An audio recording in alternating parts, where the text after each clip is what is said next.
सिगरा थाना क्षेत्र के हरिनगर कॉलोनी स्थित किराए के मकान में युवक का शव फांसी के फंदे से लटकता मिला। सूचना के बाद पहुंची पुलिस ने शव को कब्जे में ले लिया। वहीं घटना की छानबीन में जुटी रही। युवक यूपीएससी की तैयारी कर रहा था। मकान मालिक ने बताया कि मऊ जनपद निवासी प्रेम प्रकाश शर्मा लगभग 10 साल से उनके मकान में किराए पर कमरा लेकर रह रहे थे। वो यूपीएससी की तैयारी कर रहे थे। बुधवार को खिड़की के झरोखे के सहारे फांसी के फंदे से उनका शव लटकता मिला। हत्या कर लिए।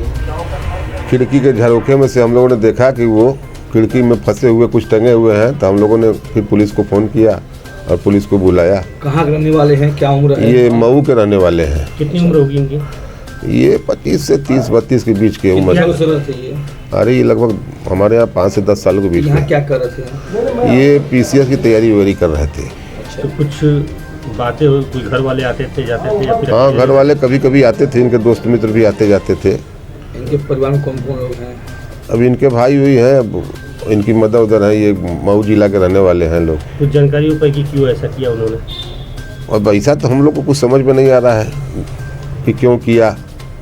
कभी कभी लग रहा है कि डिप्रेशन में किया, कोई सर्विस का रिजल्ट निकला हो, उसमें पलाप कर गया हो, उस वजह से किया हो। और भी कोई पारिवारिक कारण हो सकता है, लेकिन हम लोग को आइडिया कैसे लगा पाएंगे। यूपी के कैबिनेट मंत्री वसु भाजपा के राष्ट्रीय अध्यक्ष ओम प्रकाश राजभर ने सर्किट हाउस में पत्रकारों से बातचीत के दौरान चुनावी माहौल पर अपनी राय रखी। उन्होंने कहा कि जनता ही असली मालिक है और 8 तारीख को जब मतगणना होगी तब सब कुछ स्पष्ट हो जाएगा। दिल्ली चुनाव को लेकर राजभर ने दावा किया कि आम आदमी पार्टी और भारतीय जनता पार्टी के बीच कड़ा मुकाबला चल रहा है, जबकि कांग्रेस पूरी तरह से लड़ाई से बाहर हो चुकी है। कि उनकी हताशा और निराशा बोल रहे हैं। फिर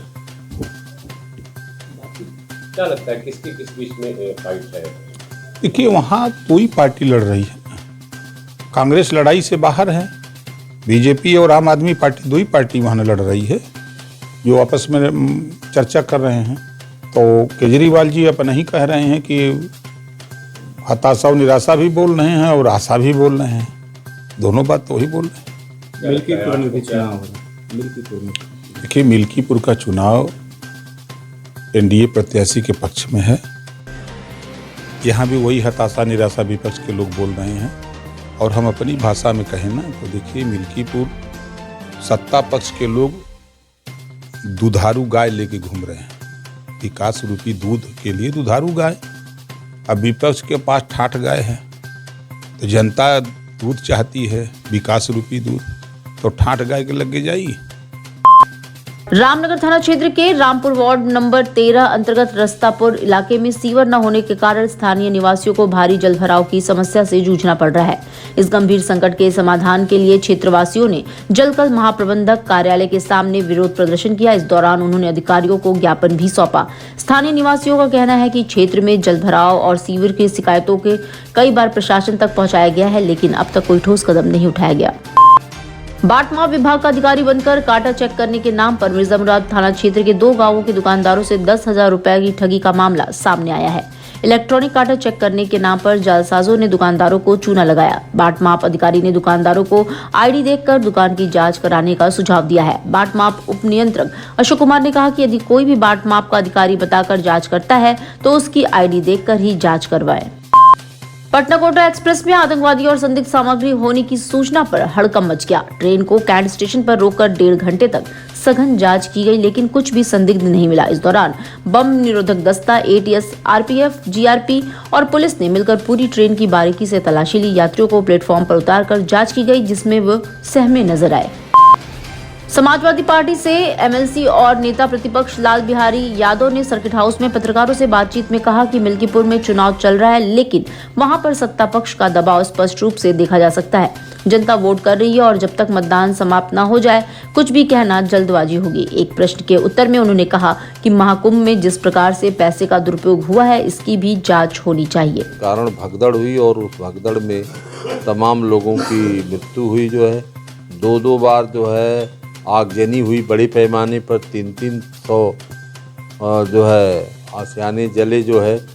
तो 2-2 बार की अग्निकांड होना बड़े पैमाने पर, और बड़े पैमाने पर 3-3 जगह जो है भगदड़ होना जो है ये साबित करता है कि वहाँ शासन और प्रशासन की नाकामयाबी रही है, और जिसकी वजह से जो है जनता को भुगतना पड़ा। काशी में मां सरस्वती की पूजा समाप्त होने के बाद बुधवार को विभिन्न स्थानों पर माता के प्रतिमा का विसर्जन किया गया। हालांकि कल भी प्रतिमा विसर्जन किया गया था, परंतु कुछ लोग आज प्रतिमा का विसर्जन कर रहे हैं। इस दौरान भक्त एक दूसरे को अबीर गुलाल लगाते हुए चल रहे थे। वहीं विसर्जन स्थल पर पहुंचने के बाद नम आंखों से मां को विदाई दी गई। प्रयागराज में पुलिस द्वारा एक वकील की पिटाई के विरोध में बुधवार को पिंडरा के सभी अधिवक्ताओं ने न्यायिक कार्य से विरत रहते हुए तहसील कार्यालय पर प्रदर्शन किया। इस घटना से वकील समुदाय के लोग आक्रोशित हैं और उन्हें पुलिस प्रशासन की कार्रवाई के खिलाफ एकजुट होकर अपनी आवाज उठाई। उन्होंने एसडीएम को ज्ञापन सौंप कार्रवाई की मांग की है।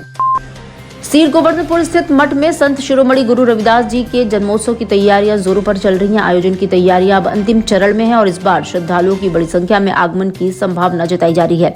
इसे ध्यान में रखते हुए मंदिर प्रशासन और जिला प्रशासन पूरी तरह सतर्क है। इसी क्रम में जिलाधिकारी S Rajalingam, additional police commissioner S Chinnappa और एसीपी भीलुपुर डॉक्टर ईशान सोनी ने सीर गोवर्धनपुर पहुंचकर तैयारियों का जायजा लिया।